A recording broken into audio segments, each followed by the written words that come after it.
Fellowship, a Unitarian Universalist congregation with no geographical boundaries. We believe in cultivating curiosity and transformation that is rooted in profound love. The COVID-19 pandemic has irrevocably shaped how connections are formed in congregations across the United States and the world. The Church of the Larger Fellowship is committed to being a resource within Unitarian Universalism and beyond. From worship to covenant groups, from classes to pastoral care, and from our monthly magazine Quest to our online community hub and our letter writing ministry, we have found ways to build connection and community, even through the screen. We have been a model for ministry on the margins, providing services for isolated Unitarian Universalists, becoming a spiritual lifeline for our members in prison. The CLF supports the ministries of those who hold target identities: Blue, Black Lives of Unitarian Universalism; Trust, Transgender Religious UU Professionals Together; and Drum, Diverse Revolutionary Unitarian Universalist Multicultural Ministries, just to name a few. We know better than anyone how deep and meaningful connections can be formed, even from a distance. Unitarian Universalists have faced many challenges in these times, and we continue to persevere and fight for justice and equity for all people, especially during moments of crisis. We are proud to be a leader in this faith movement, and we invite you to get involved in our ministry. We strive to be a place where anyone from anywhere can find spiritual refuge anytime they need it. Welcome to the Church of the Larger Fellowship. We are so excited to bring you an all-new episode of The VUU. The VUU is a weekly Unitarian Universalist talk show discussing important faith-based topics from an anti-racist, anti-oppressive, and multicultural perspective. Every Thursday for the past 7 years, we have welcomed guests from every corner of the world.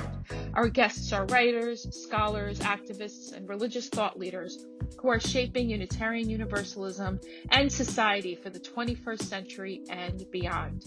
I hope today's show inspires you. Hope it builds your faith. Hope it gives you perspective to see the power of Unitarian Universalism at work in your life. Enjoy the message.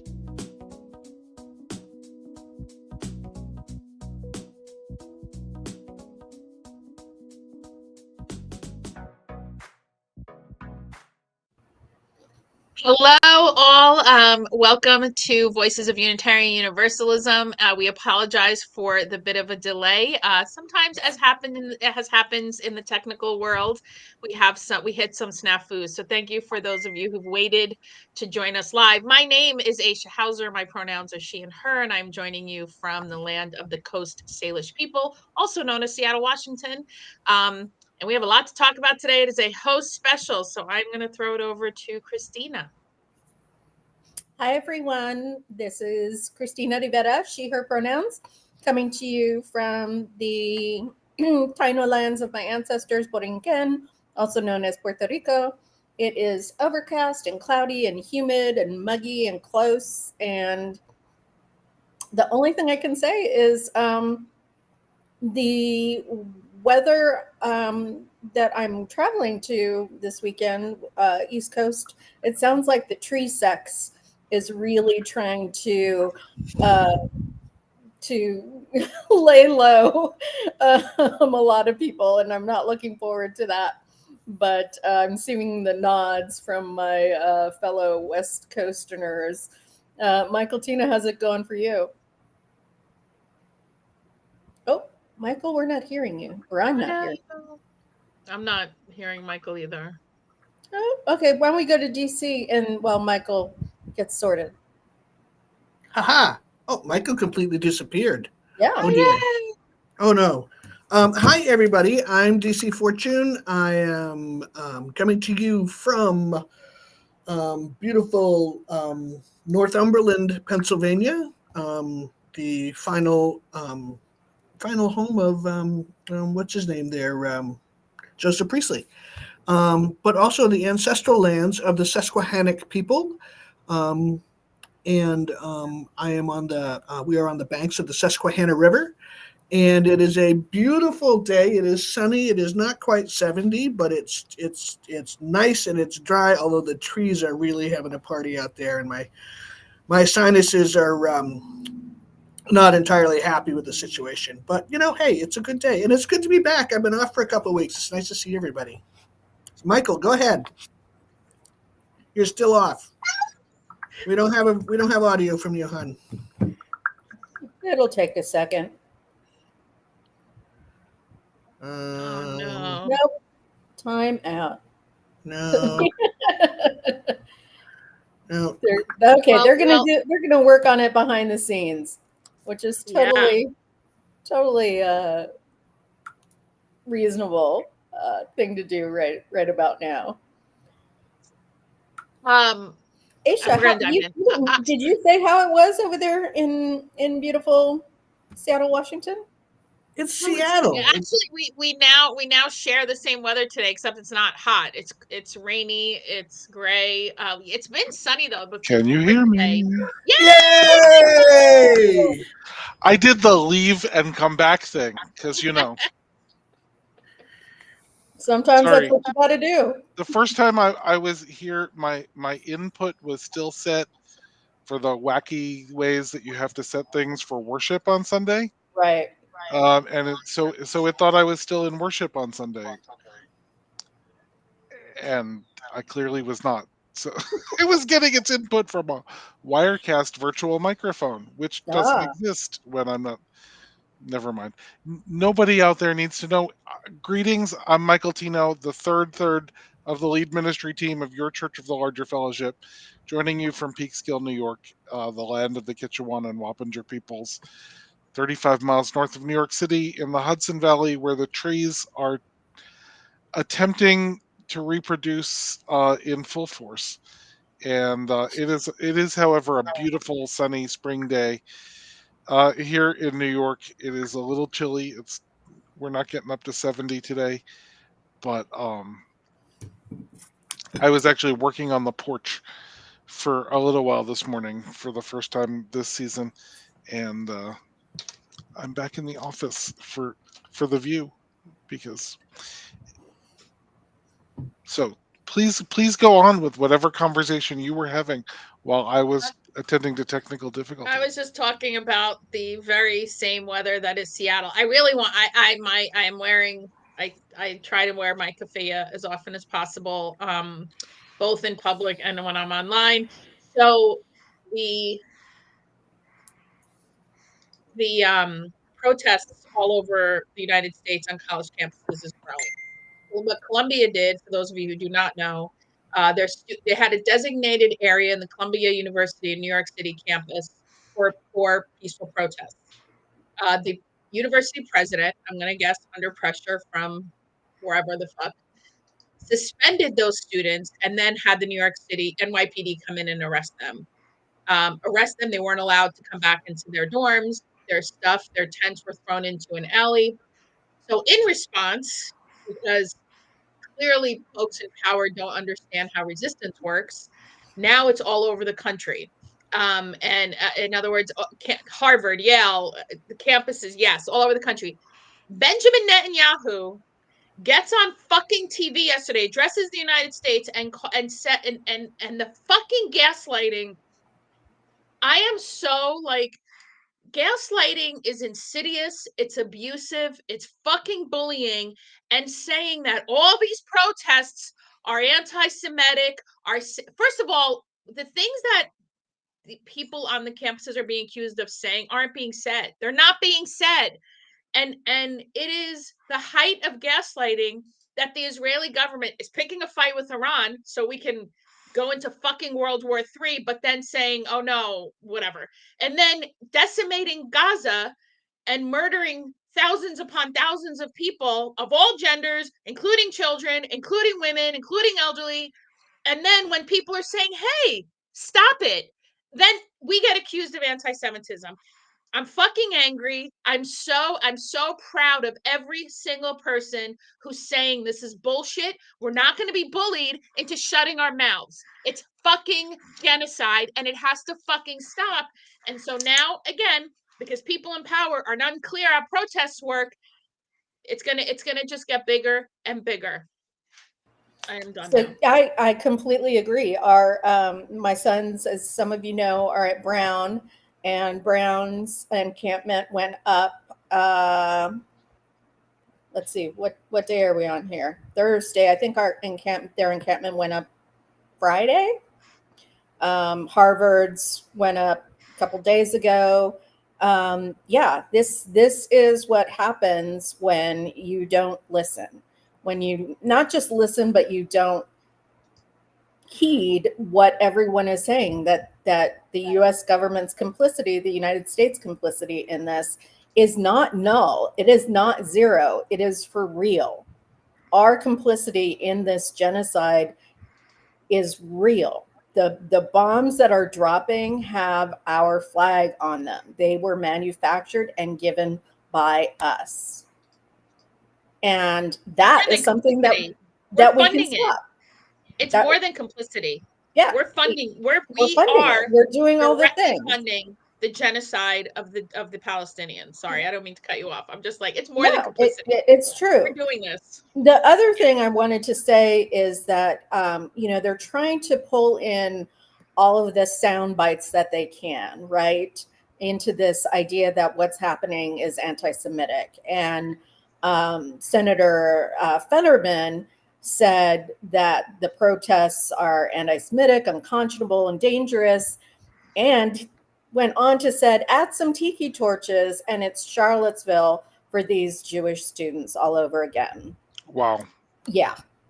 And I want to be like super, super clear as somebody who was at the Unite the Right rally in Charlottesville, that the Unite the Right Charlottesville, number one, the Charlottesville DSA did a great job at responding to that. So I'm just going to read their response because they hit it. They said, as the community of Charlottesville, led by its Jewish brothers and sisters, and I would add siblings, passed a ceasefire resolution. We are resolute in solidarity with the students of Columbia and all over who are fighting to end the state of Israel. Charlottesville is a place, not an event. And as somebody who was there with people with guns in my face shouting the most vile anti-Semitic rhetoric I've heard in a really long time, I can guarantee you what is going on right now in these protests is not anti-Semitism. Are there individuals in those encampments who may have said anti-Semitic things? Absolutely. That does not make the overall protest anti-Semitic. I want to be really clear about that because I was reading on somebody, I can't even remember whose Facebook post it was boiling my blood, and I had to take a moment, who was saying, Jewish students at these universities are experiencing anti-Semitic remarks from some of the protesters. Absolutely. Clearly, I'm sure that is an experience that is happening. I'm not going to invalidate anybody's individual experience. That does not make that entire protest anti-Semitic. That protest is there talking about the complicity of the United States and those specific universities, the participation by those specific universities in this genocide. And that is not anti-Semitism. I want to be super clear that there is a difference. I absolutely do not want any Jewish student, any Jewish person to have to hear anti-Semitism aimed at them. That is not okay. And those other people need to collect their people, right? That are doing that. Totally valid. And that does not invalidate what is going on. That's right. And we have to be able to make those differences. We have to be able to not throw the baby out with the bathwater. Because that's what that's what I hear. Oh, well, a Jewish student walked through and somebody said something anti-Semitic to them. Therefore, the entire protest is about anti-Semitism and we need to shut it down. No. Not happening.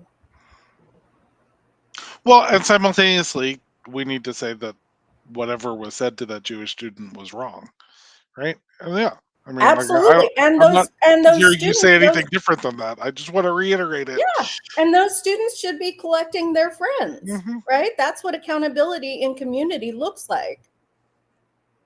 That's absolutely what accountability in community looks like.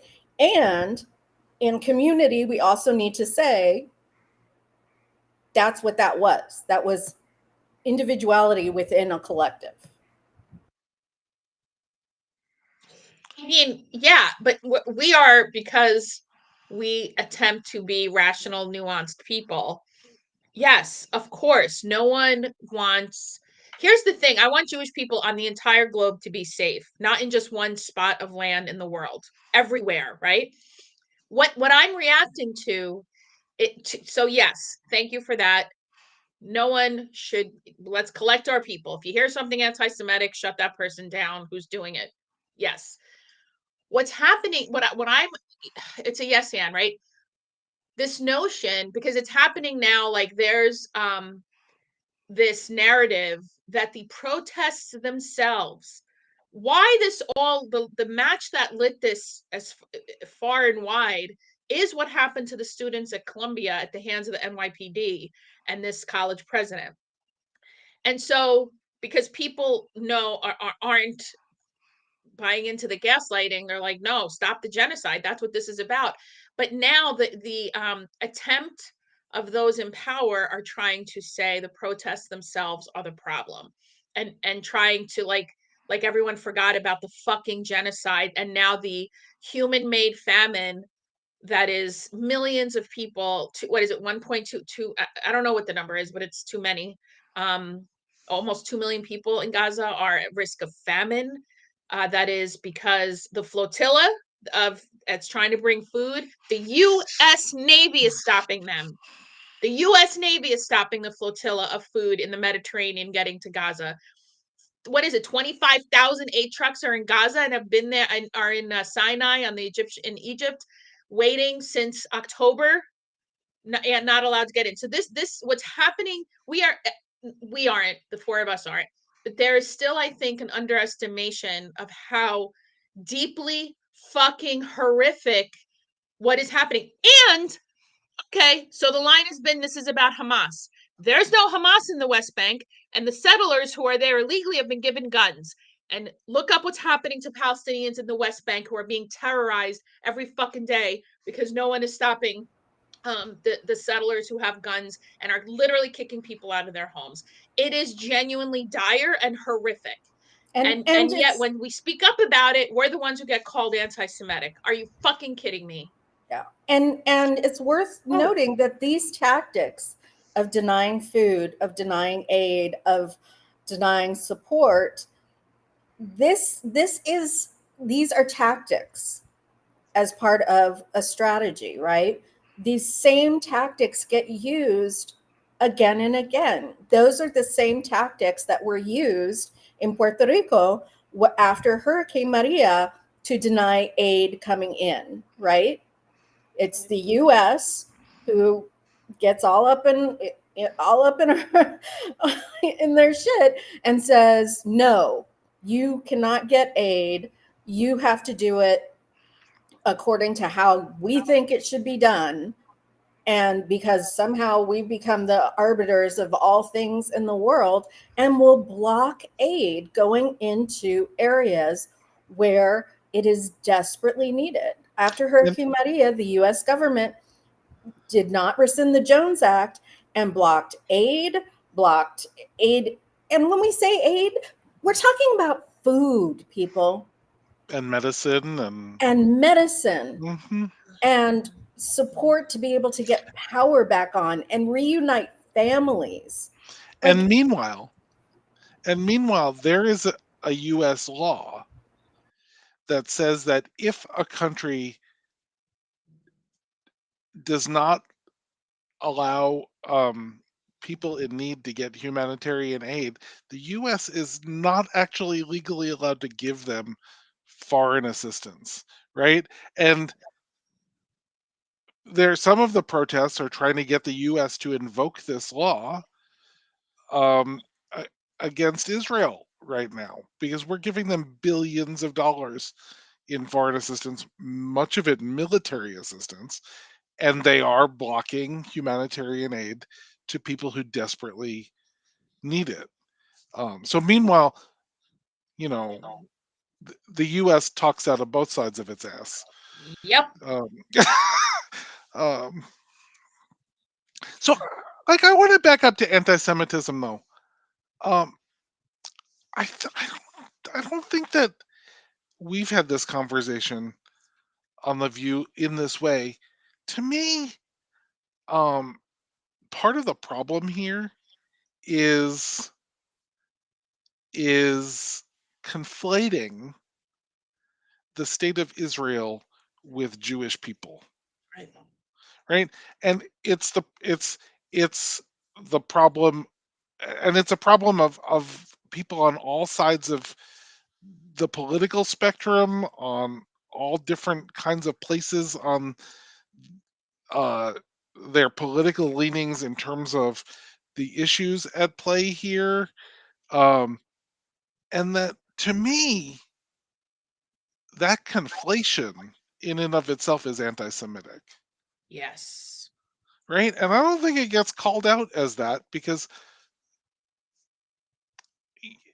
frankly, the state of Israel is participating and encouraging that conflation That's right. because they want to be seen as the one legitimate government that speaks for Jewish people all over the world, and they're not.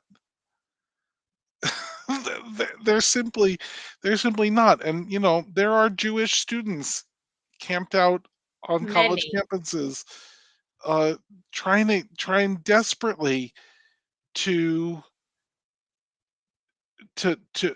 understand that their faith calls them to preserve the lives of the people of Gaza, right? Um, and that it's that the preservation of life is the very highest value of Judaism, right? And and people are saying, no, like, we need to apply that.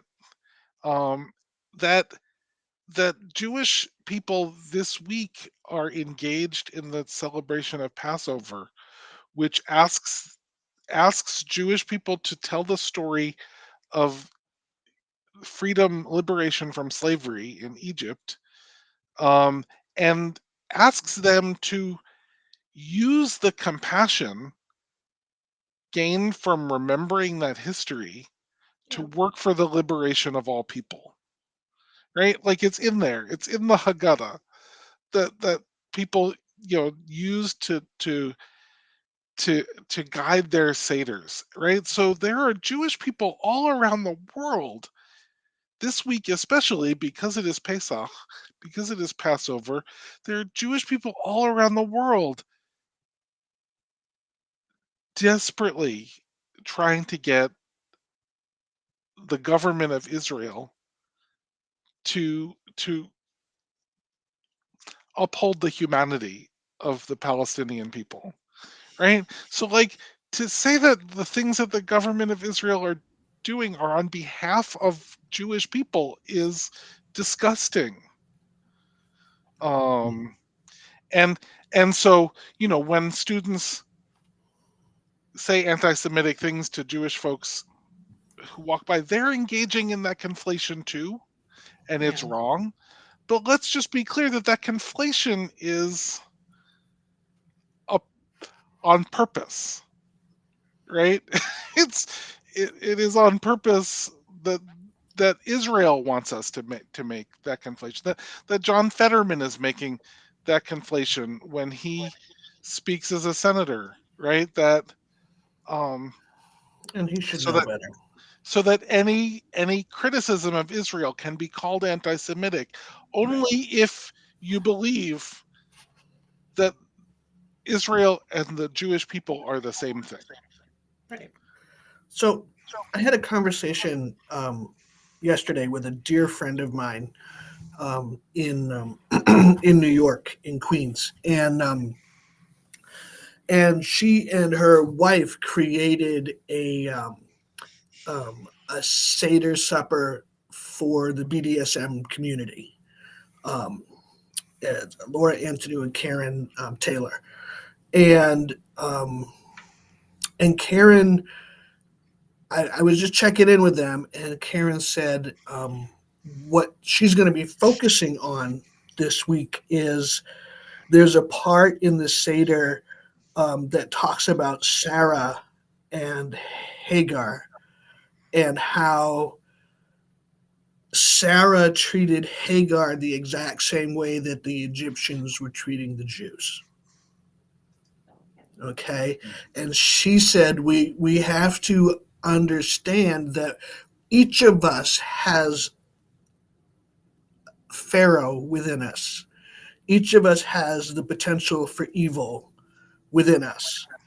And it feels like so often these arguments are cast in such absolute black and absolute white arguments that we can't see that we are all capable of horrible things. And Amnesty International, I was just looking, responded to the discovery of mass graves with hundreds of bodies at 2 Gaza hospitals. Um, and the Amnesty's senior director of research, advocacy, policy, and campaigns said, mass graves are potential crime scenes offering vital and time-sensitive forensic evidence. They have to be protected, and they have to be explored, and they have to, all that stuff, right? So, like, this stuff is real, and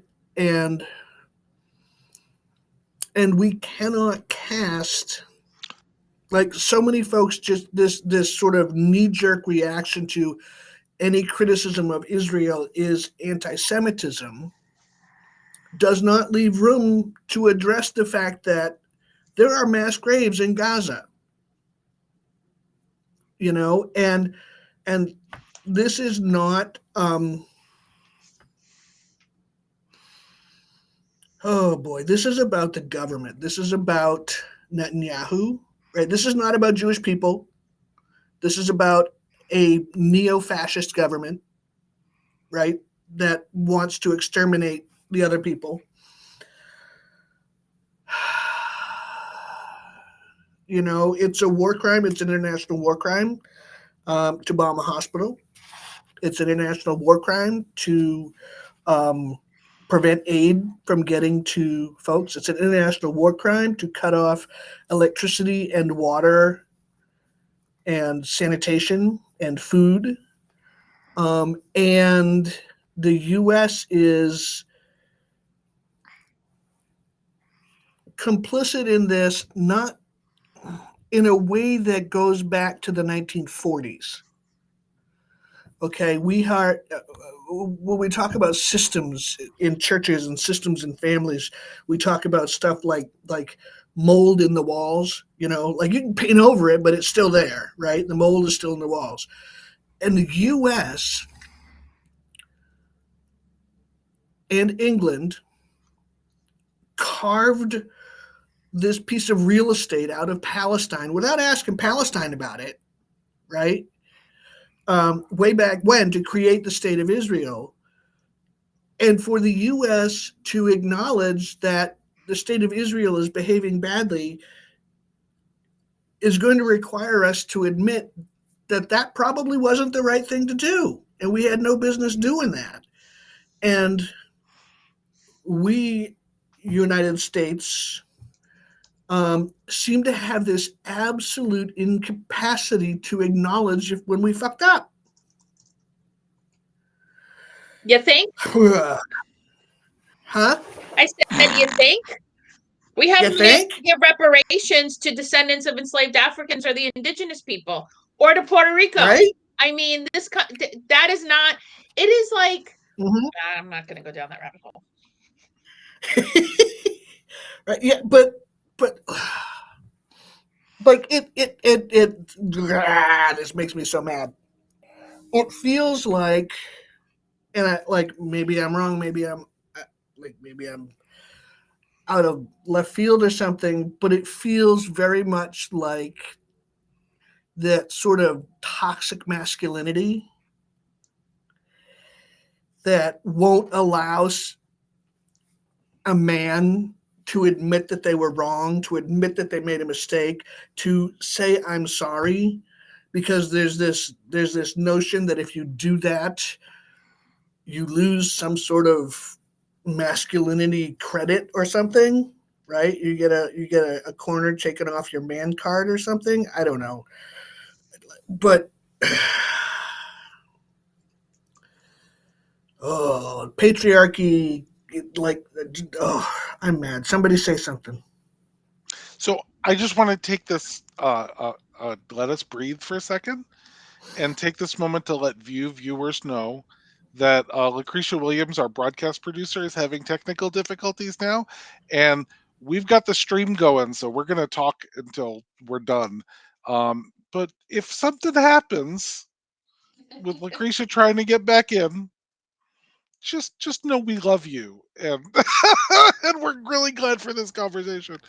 Back to our regularly scheduled program. Well, I wanted to answer Talon's question in the chat about whether or not we'd mind sharing if we're part of some of the groups that Talon listed. And Chris, we can't actually put it up on the screen because of Lucretia's difficulty. So if you could actually read it. Oh, sure. Really awesome. So Talon asked if we would mind sharing if we're a member of any of the following or would consider membership: the IWW, the CPUSA, the DSA, PSL, etc. If not, totally understandable. They were just curious. They go on to say that they're comrades with any of the anti-racist, anti-imperialist, anti-capitalistic orgs that's doing those things. They say that they may not 100% agree, but unless I'm willing to interact and work towards a better future, I have no room to criticize. And that they don't ask to criticize our choice, but just asking from a place of curiosity and respect. And I appreciate the question. So the acronym word soup that was in there is just some of the different socialist groups that are at work in the U.S. And other places. And sorry, go ahead. So the IWW is Union. International Workers. Yeah. Workers something.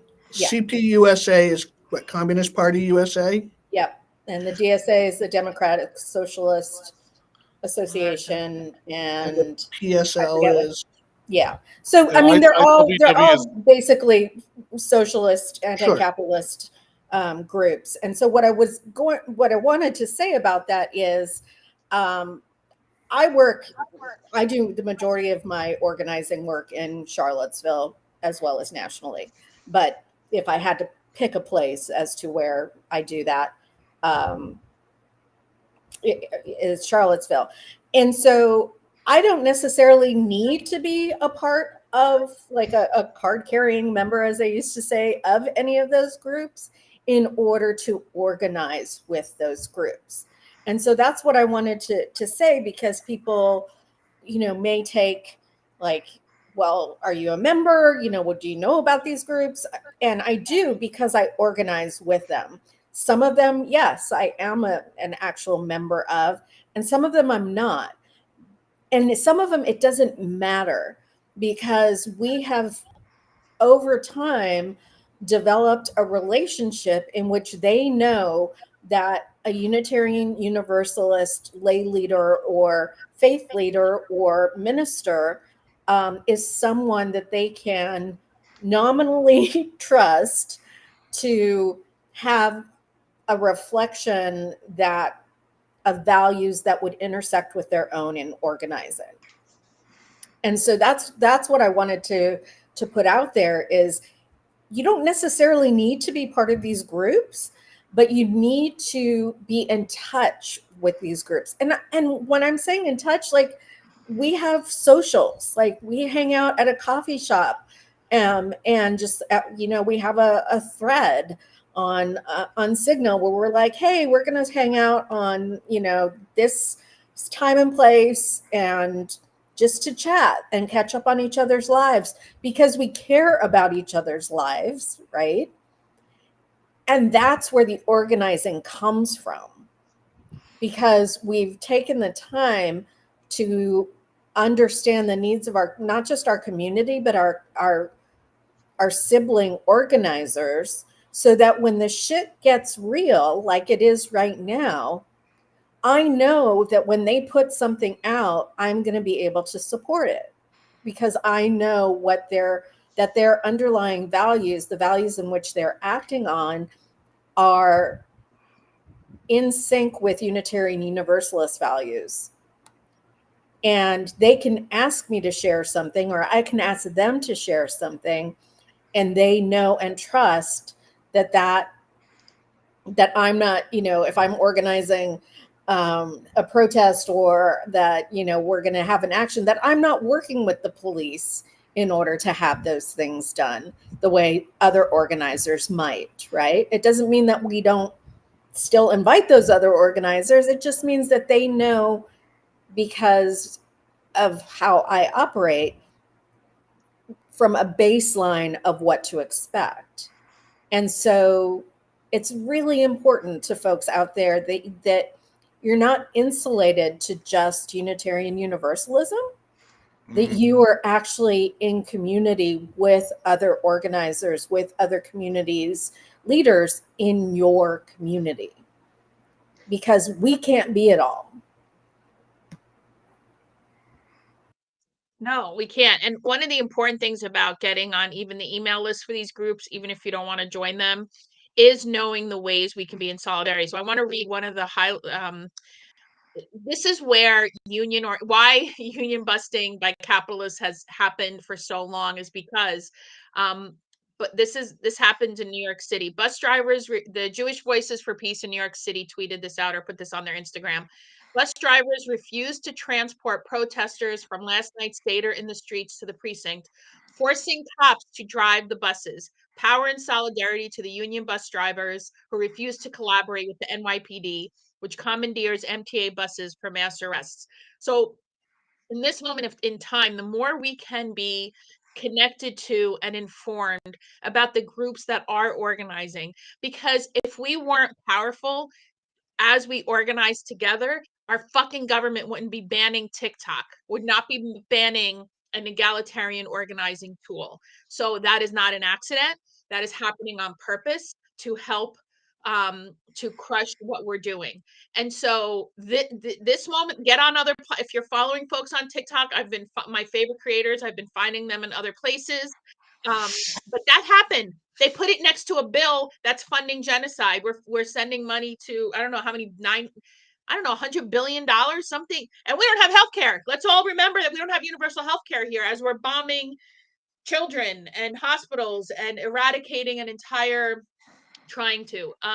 So joining these groups and even getting on their email lists, and to Chris's point, go to their socials and get to know people, but being informed for times like this. That is college.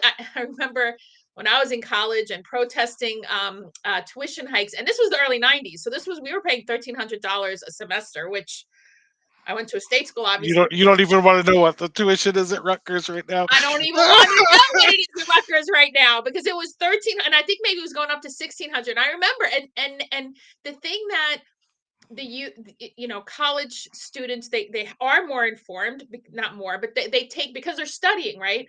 So they have their pulse on the right side of history. Somebody brought up that the late 60s, this is reminiscent of the late 60s and the Vietnam War. In the mid 80s, when college campuses were protesting apartheid in South Africa. So this is not a small thing, and everyone fucking knows it. So affirm and support the students on college campuses and join every fucking protest.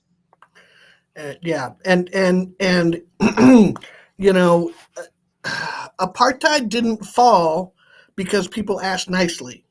It sure And it did. also didn't fall solely on the resistance in South Africa.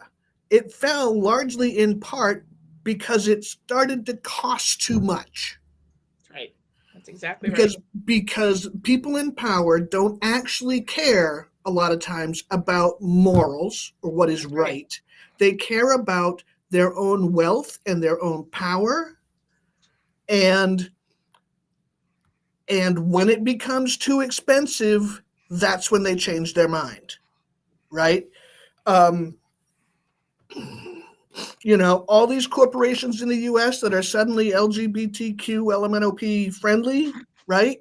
They didn't do that because it was the right thing to do. They did it because the queer community has financial power and said, we're not going to shop at your places if you don't change your ways, right? In the same way, the US is not going to change our policies unless we figure out a way to make it hurt financially, right? Israel is not going to, this is the nation of Israel. Bibi Netanyahu's cohort, okay, is not going to change its ways until we make it hurt enough, right? An object in motion will stay in motion until it is encountered, until it encounters an opposite force, okay? And if the opposite force is enough, it will stop that object in motion. So we've got to coordinate, we've got to organize, we've got to create coalitions that can push back in ways that will hurt. And I don't mean hurt the people of Israel, because Netanyahu's popularity now is at 3% or something. Like I think just his grandkids like him now, and I'm not so sure about that. Okay, Michael says no, probably not. So no, because they're part of a younger generation that understands that's that true. things are That's connected. true. Right. So I'm going to guess no. I'm going to guess no as well. But we have to, because morals in macro political scenarios, in macroeconomical scenarios, morals don't mean a goddamn. Okay? Money and power are what matter. And if you can kick those hard enough that they break, then you can change the behavior. They're not going to do it because somebody asked politely and explained to them how unjust and unfair and cruel their ways are. That's not going to happen. No. Rights are never given. They are always taken. Power concedes nothing without a demand. That's right. And a good swift kick in the nuts sometimes. But that's just me.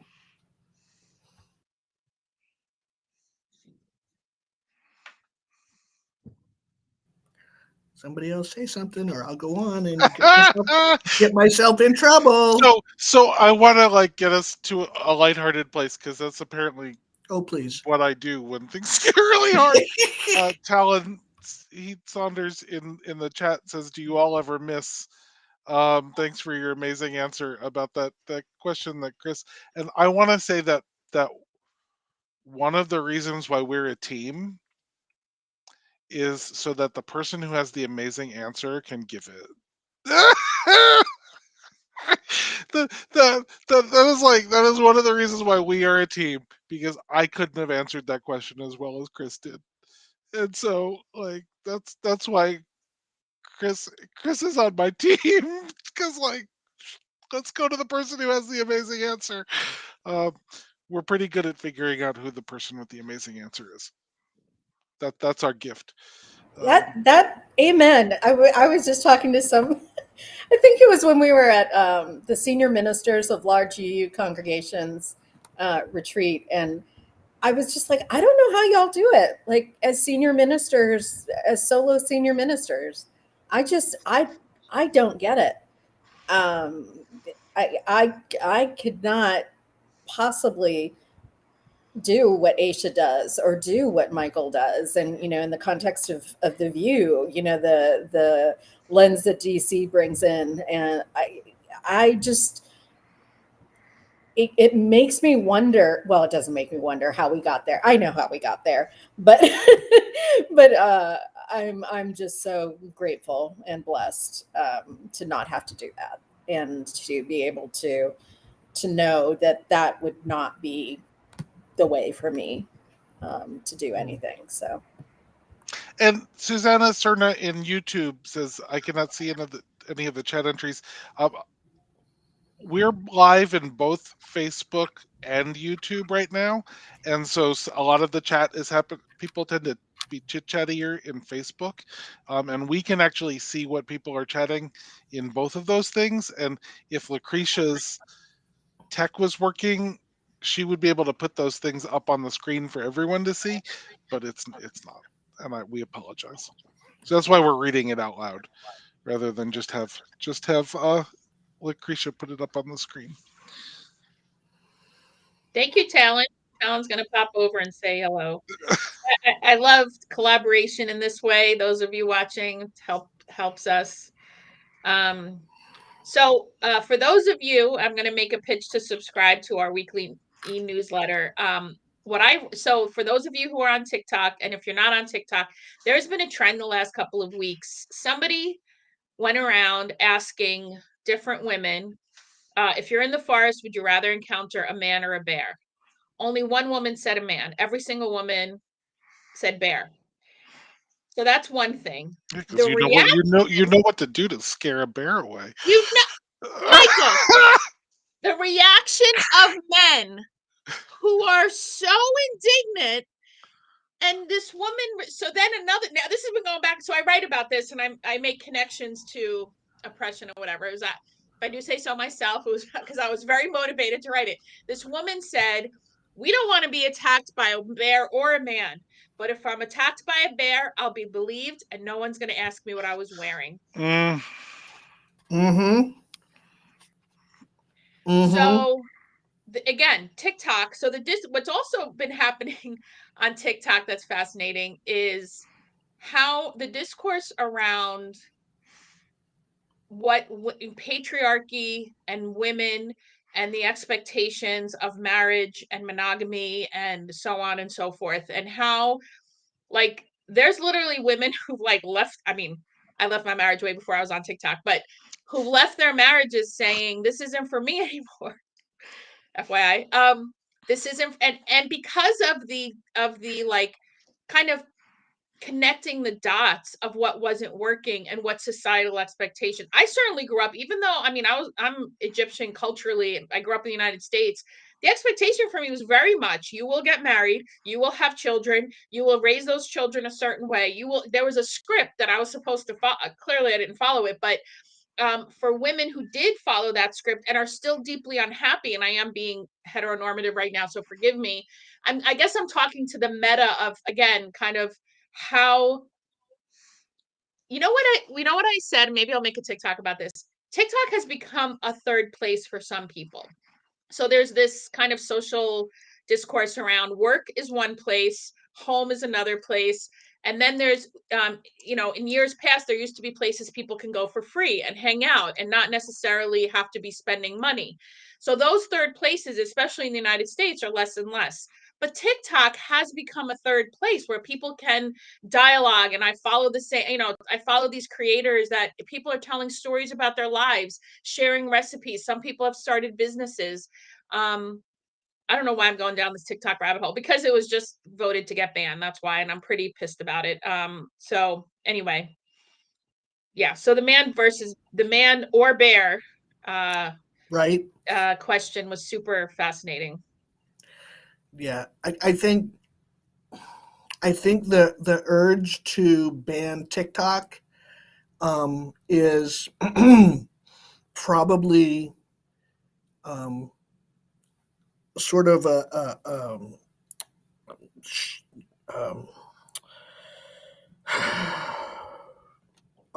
my words are not working. I'm sorry. I'm thinking like first totalitarian movements always look to ban the artists. That's right. And TikTok initially was where art happened. And then art, as always, creates conversation about deep things. What is right? What is wrong? What is human? What is appropriate? What is not appropriate? What crosses boundaries? Where are the boundaries drawn, and who draws them? Right? All of this stuff that happens in artistic spaces suddenly becomes political and is a threat. And I do not see how the US government is going to enforce that thing that got passed. Because, and I say this not because it's moral, but because it's money. So many business people in the US rely on TikTok as marketing.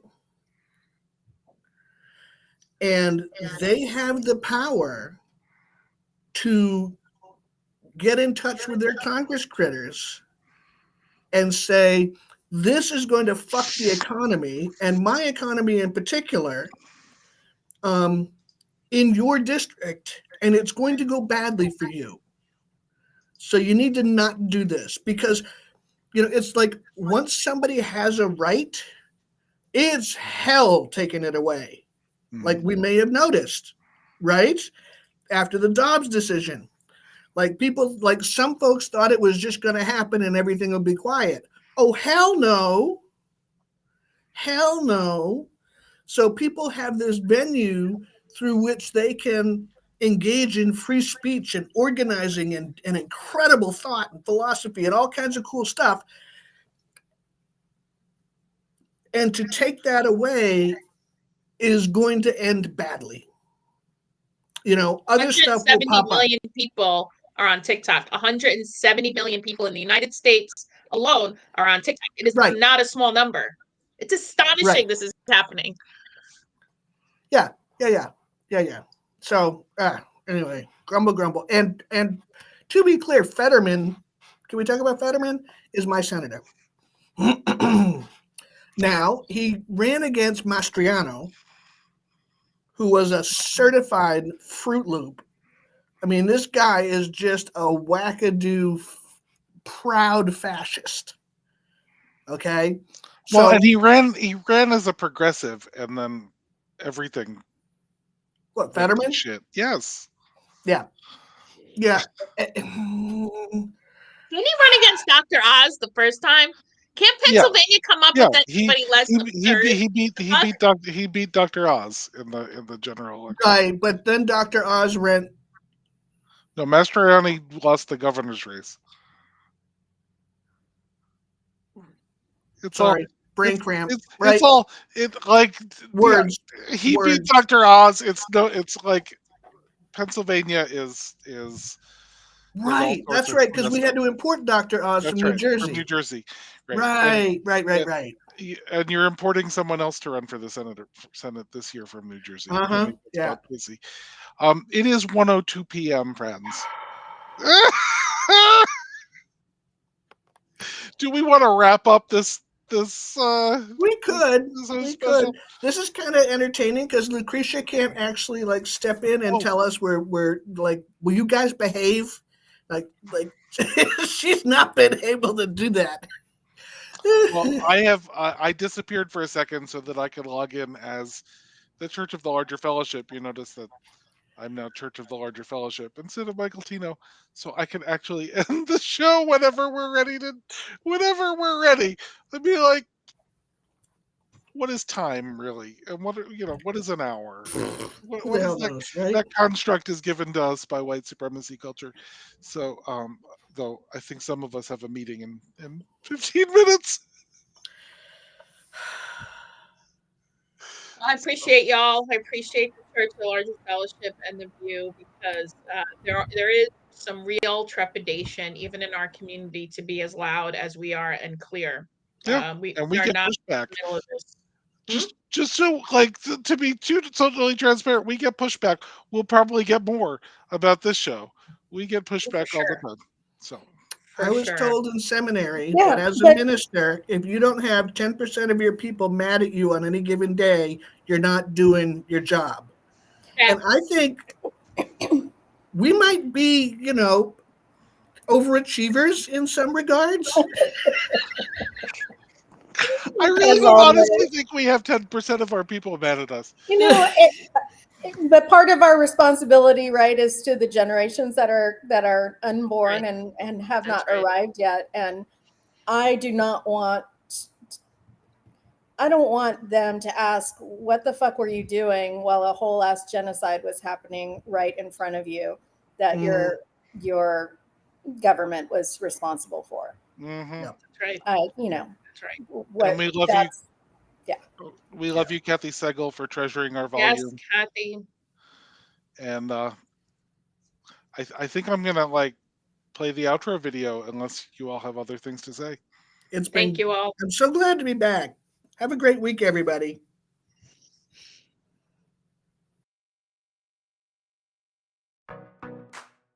Thank you for joining us. Special thanks to those of you who give generously to this ministry.